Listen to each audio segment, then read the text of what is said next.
In 2004, there was this guy named Mitch who was going to a university in Louisiana. And he's a senior, and there's this girl in his class named Kayla, who's also a senior, and he just loves this girl.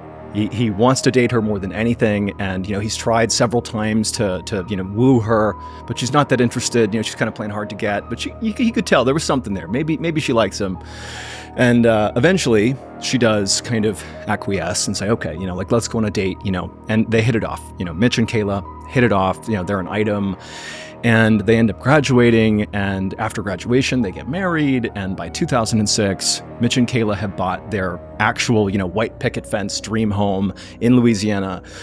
And, life was great. They loved their careers. Both of them were very intentional about spending time together on the weekends and really making, their time together as a couple very important. And then by 2007, so they've lived in this new home for a year now, they welcome their first child, their daughter. And then 2 years after that, which puts us in 2009, they have their son. And then they're done at that point. They got their girl, they got their boy. And it's like life couldn't be better. Mitch loves his job. His wife loves her job.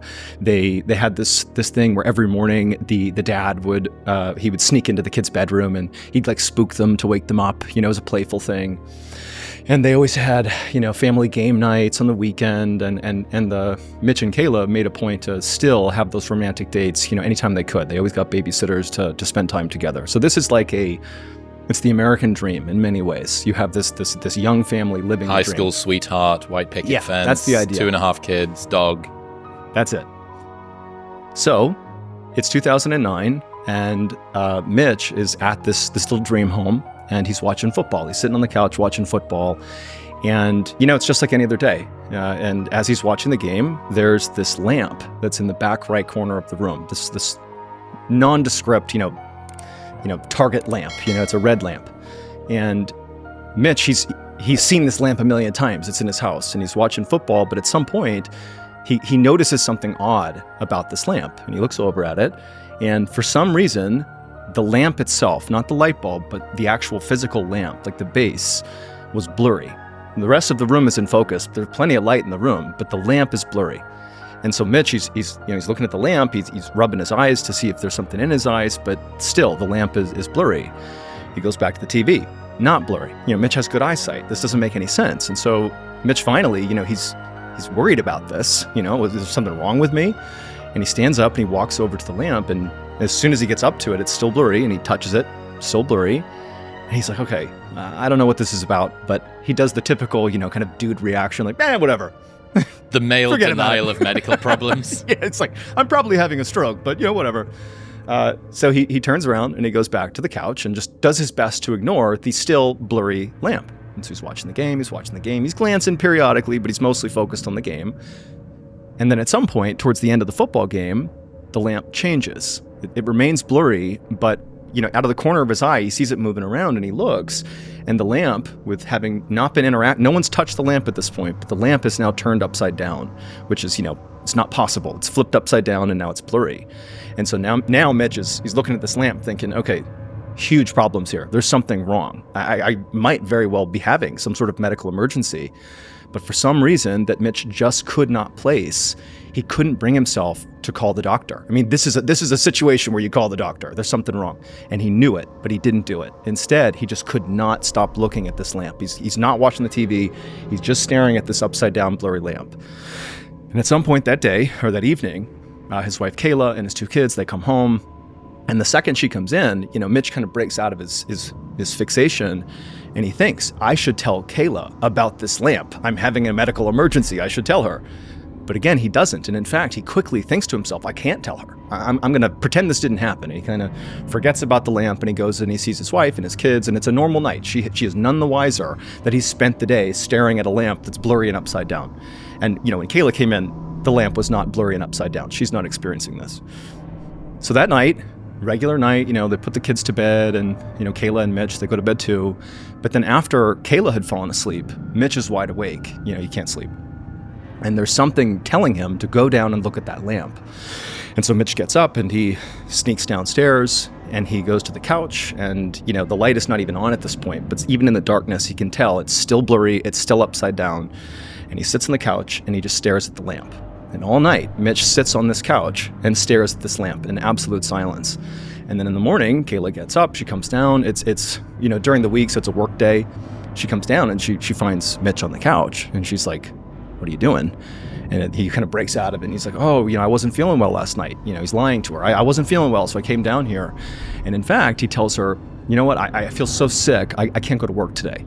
And Kayla's like, "You've never taken a day off from work, ever. And you don't seem sick to me. Like, what's happening?" And he's like, "No, I just not feeling up for it." And so Kayla's like, "Okay." But she's thinking there's a red flag here, but she doesn't know what it is. And so ultimately, Kayla and the kids, they leave for the day. And Mitch stays home and he just stares at this lamp all day. He is staring at this lamp. And by the evening, when Kayla comes home, this is like 8-10 hours later, when she walks in the house, all the lights are still off, except for the red lamp. And she sees her husband, who now is not breaking out of his trance. He's sitting on the couch and he is absolutely focused on this lamp. And when she walks in, she's like, "What's going on with you?" No reaction. Mitch is fully locked in on this lamp. He's completely unresponsive.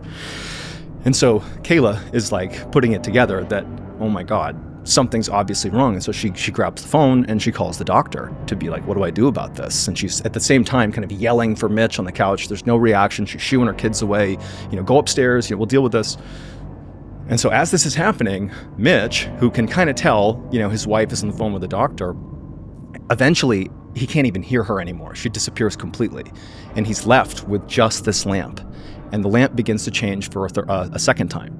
Now, in addition to being upside down and blurry, the lamp begins to grow inside the room.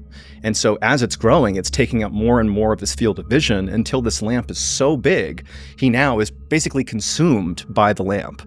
And it's at this point that he begins to feel this blinding pain in his head, and he doesn't know where it's coming from. And then he hears a ringing in his ears, and then all he hears is just people screaming everywhere. And it's total darkness. The lamp is gone. And then he opens his eyes and he looks around, and he's surrounded by a sea of people that are all looking at him, and he's on the ground. It's broad daylight. He's not at his house anymore. And he's looking around at this crowd of what looks like college kids. And he's looking for his wife and his kids. He can't see them.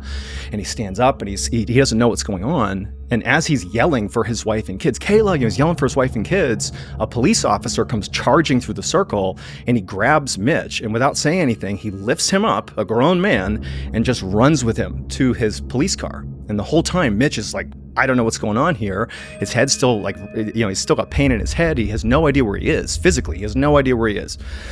And he gets thrown in the back of this police car. Obviously, there's some emergency happening right now. And the cop, without saying anything, he hops in the driver's seat and they start speeding down the road.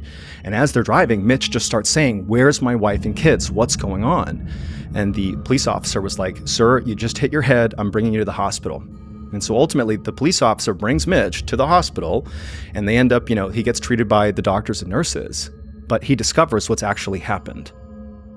Mitch was a senior in college, and he got tackled by a football player, and he hit his head on the ground, and he was unconscious for a fraction of a second, like 10 seconds or something.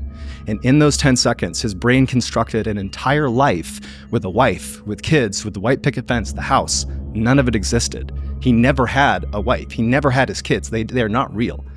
And so he realized what had happened when he was at the hospital, and he had to grieve the loss of people who never existed, and it wrecked his life. He did this huge Reddit post, this Ask Me Anything, where he tried to tell people what it's like to have basically lost your entire family who don't exist. And he said, to this day, he still has dreams where his little son will come running around the corner and he's perpetually 5 years old. And that was his life. And so it wrecked his life, and it never existed. It was just a figment of his imagination. Some loggers went up and tried to steal a few trees from where the tribes were. And then everybody sent the pictures of what the loggers looked like after a few days, because the tribes porcupined them with arrows. They were laying there on the ground with just arrows sticking out of their bodies. And then eventually the authorities came out and looked, and there was just these white bodies. I'll show you the pictures later. There's just these white, puffy bodies with like the skulls sticking out. And it was like, you don't mess with these tribes. I had someone that was coming up to my window at my house, because like the house was structured to where it was like my parents' room was in the back, like where the backyard is, and it's all fenced in. But then my sister and I's room was on the side of the house where there was no fence, and there was a lot of vegetation around my window, so someone could come up and hide in there and basically be there, right? Yeah. So I didn't, it's kind of like a boogeyman type thing at first, right? Where it's like very scary that someone's in your window. Somebody was in your window? Yeah. It's called a peeping Tom. Yeah. Yeah. I mean, like right up on the window? Right up on the window, watching me for years, breathing on the window, like tapping the window, like psychological warfare, because I started staying in my closet and sleeping in there, because I didn't want this guy to see me. It was very bothersome, and I told my parents, but they hadn't caught him yet, so they didn't believe it. Are you serious? Yes. And I mean, who did you know this person? No. How often would it happen? Like, I don't know, man. Often. Like every night? Like multiple times a night? Multiple times a week kind of thing. Holy shit. Yeah, like this happened for a long time, and when I was in the closet and it would get bad and I would knock on my closet wall would back up to my parents. So when I would bang on it, then they would turn the lights on in the house. So now all the lights come on and he would take off. Then we would go outside, Sometimes my dad would have his gun and we'd go outside with me. No one's there. So now it looks like I'm crazy again. Now we come back in and I'm like, so I started to just not tell him, like I wasn't reporting it anymore. And like my aunts and uncles and my people in my family that I'm close to, they've all told me, like had conversations with me over the last few years about like, what I told them when I was this age, and that nobody did anything. But they did catch him. So my mom and dad caught the guy probably when I was 12. What happened? They caught him in the window, and heard a disturbance, and then my dad went outside with the gun, and the guy ran out from the window to the park near our house, hopped in his car and bounced.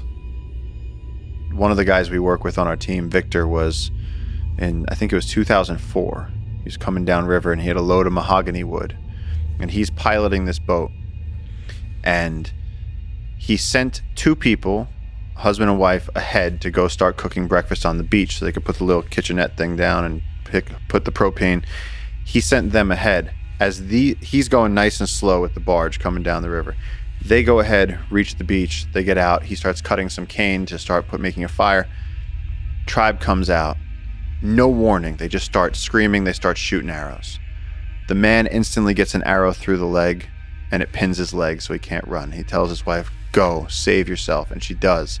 She jumps in the water. There's arrows falling around her too. And as she's floating down the river, she looks back, and the last thing she sees is these guys getting to her husband and beginning to rip him apart. As Victor comes down the river, this is a guy we work with every day, he comes down the river and sees his friend disemboweled, opened up, dissected. His parts are all over the beach. The beach is red. And they only found out what happened because they found her later on holding onto a stick in the river, and they were like, "What happened?" And she was like, "They just attacked."